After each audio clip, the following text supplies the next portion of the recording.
Vážené opozičné decká, ak nechcete vyzerať ako úplne stratený v kukurici, ako zvykol hovoriť Béla Bugár, spomente si na bývalého špeciálneho prokurátora Lipšica. Ten vždy žiadal nepodmienečný trest odňatia slobody pre každého vodiča, ktorý spôsobil pri dopravnej nehode smrť. Keď sa to stalo jemu a zabil na priechode pre chodcov človeka, urobil všetko preto, aby vyviazol len s podmienkou, a to sa mu aj podarilo. A vy, opozičné decká, ste boli ticho.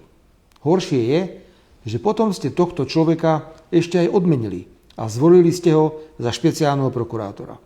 Niet krajiny na svete, kde by sa špeciálnym prokurátorom mohol stať človek, ktorý by zabil človeka na priechode prechodcov.